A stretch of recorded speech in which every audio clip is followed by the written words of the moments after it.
Hi, എല്ലാവർക്കും പുതിയ video സ്വാഗതം. അപ്പൊ ഇന്ന് ഞാൻ പറഞ്ഞു പോകുന്നത് റെന്റിന് വണ്ടി കൊടുക്കുന്നവർ എന്തായാലും വീഡിയോ ഫുള്ളായിട്ട് കണ്ടേ കേട്ടോ. നിങ്ങൾക്ക് എന്തായാലും ഉപകാരപ്പെടും. അല്ലാന്നുണ്ടെങ്കിൽ നല്ല പണി കിട്ടാനുള്ള ചാൻസ് കൂടുതലാണ്. ഇപ്പോഴത്തെ നിലവിലെ കണ്ടീഷൻസ് നിങ്ങൾക്ക് നല്ലപോലെ പണി കിട്ടും. അപ്പൊ എന്താ പറയുക വെച്ചാൽ റെന്റിന് കാർ കൊടുക്കുന്ന ചെറിയ സൈഡ് ബിസിനസ് ഉണ്ടായിരിക്കും. പല ആൾക്കാരുണ്ട് കേട്ടോ റെന്റിന് കൊടുക്കണ.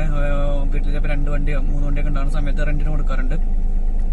അപ്പൊ നിലവിലത്തെ കണ്ടീഷൻ അനുസരിച്ച് നിങ്ങൾ 5 മാസത്തേക്ക് റെന്റിന് കൊടുക്കാതിരിക്കും. അപ്പൊ നിലവിലെ ഒരു കണ്ടീഷൻ അനുസരിച്ച് കൂടുതൽ വണ്ടി കൊടുക്കുന്നവര് കൊടുക്കാതിരിക്കുക. ഇപ്പത്തെ ഒരു കുറച്ച് മാസത്തേക്ക് ഇപ്പൊ ഭയങ്കര ചെക്കിംഗ് ആണ്. അപ്പൊ ആ ചെക്കിംഗ് കാരണം കൊണ്ട് കൊടുക്കാതിരിക്കുക. നിങ്ങൾക്ക് ചിലപ്പോൾ പണി കിട്ടാതെ നിങ്ങളെ കൊടുക്കാനുള്ള ചാൻസ് കൂടുതലുണ്ടായിട്ടോ. അപ്പൊ നിങ്ങളോട് വൈരാക്കില്ലവരോ അങ്ങനെ ആരെങ്കിലും ഒക്കെ ഉണ്ടെന്നുണ്ടെങ്കിൽ ജസ്റ്റ് ബാക്കിൽ നിന്ന് ഒരു ഇൻഫർമേഷൻ കൊടുത്തു കഴിഞ്ഞാൽ നിങ്ങൾക്ക് പണി കിട്ടും. നിങ്ങളുടെ വണ്ടിയുടെ RC ക്യാൻസൽ ചെയ്യാനാണ് പോകുന്നത്. RC ക്യാൻസൽ കഴിഞ്ഞാൽ പിന്നെ പറയേണ്ട ആവശ്യമില്ലല്ലോ. അപ്പോൾ അതൊന്ന് പ്രത്യേകം ശ്രദ്ധിക്കുക. പ്രത്യേകിച്ച് 7 സീറ്റ് വണ്ടികളൊന്നും റെന്റിന് കൊടുക്കാൻ നിൽക്കണ്ട. അങ്ങനെ കൊടുത്തു കഴിഞ്ഞാൽ അതെങ്ങാനും ആര്യോനെ കയ്യിൽപ്പെട്ട് കഴിഞ്ഞാൽ ഏതെങ്കിലും ഒരു ഇൻഫർമേഷൻ കിട്ടി ആര്യോനെ കയ്യിൽപ്പെട്ട് കഴിഞ്ഞാൽ അതിന് RC ക്യാൻസൽ ചെയ്യാനാണ് പോകുന്നത്. അപ്പൊ 7 സീറ്റ് വണ്ടികളൊന്നും കൊടുക്കണ്ട. അത് നേരെ ഓണർക്കും കുടുംബാംഗങ്ങൾക്കും മാത്രം യൂസ് ചെയ്യാനേ പറ്റുള്ളൂ കേട്ടോ. കണ്ടീഷൻ ഒരു നമ്മുടെ നിയമവ്യവസ്ഥ അനുസരിച്ച് അങ്ങനെ പറ്റുള്ളൂ. അപ്പൊ റെന്റിന് കൊടുക്കുന്നവര് പ്രത്യേകം സൂക്ഷിക്കുക. കുറെ വണ്ടികളൊക്കെ ഉണ്ടെങ്കിൽ റെന്റ് കൊടുക്കണമെങ്കിൽ അടുത്തുള്ള ഒരു പ്രദേശത്തെ ആൾക്കാർക്ക് ഏകദേശം അറിയാൻ പറ്റും. അപ്പൊ ആരെങ്കിലും വല്ല ടാക്സിക്കാരോ ആരെങ്കിലും ജസ്റ്റ് ഒന്ന് സൂചിപ്പിച്ചു കൊടുത്താൽ മതി. അപ്പൊ തന്നെ പൊക്കൂട്ടോ. പൊക്കി കഴിഞ്ഞാൽ നേരെ RC ക്യാൻസൽ ചെയ്യണം. പിന്നെ ആ വണ്ടി ഒന്നിനും പറ്റില്ല.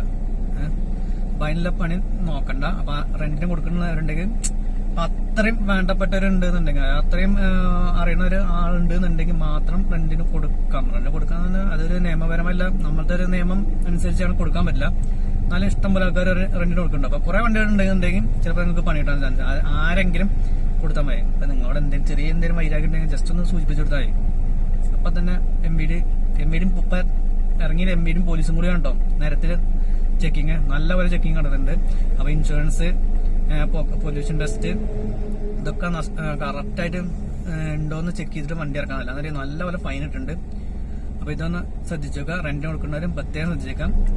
പിന്നെ റെന്റിന് വണ്ടി കൊടുക്കുന്ന സമയത്ത് അതിന് ഇൻഷുറൻസ് ഉണ്ടോന്ന് കറക്റ്റായിട്ട് ചെക്ക് ചെയ്യുക. റെന്റ് എടുക്കുന്ന ആൾക്കാർ അതിന് ഇൻഷുറൻസ് ഉണ്ടോന്ന് ചെക്ക് ചെയ്യുക. അല്ലാന്നുണ്ടെങ്കിൽ പണി കിട്ടുട്ടോ. അപ്പൊ നിങ്ങൾക്ക് ഇൻഷുറൻസും കാര്യങ്ങളൊന്നും കിട്ടുന്നുണ്ടാവില്ല. അപ്പൊ റെന്റിന് കൊടുക്കുന്നവരും നോക്കുക. കുറെ വണ്ടിയൊക്കെ ഉണ്ടാകുന്ന സമയത്ത് ചിലപ്പോൾ ഇൻഷുറൻസ് അറിയണ്ടാവില്ല, തീർന്നൊന്നും അറിയണ്ടായിരിക്കില്ല. അപ്പൊ ഇൻഷുറൻസ് ഉണ്ടോന്ന് ചെക്ക് ചെയ്യാം. അല്ലാന്നുണ്ടെങ്കിൽ വല്ല ആക്സിഡന്റ് ഒക്കെ ആയിക്കഴിഞ്ഞാൽ വലിയ കടബാധ്യതയൊക്കെ ആയിട്ട് വരും.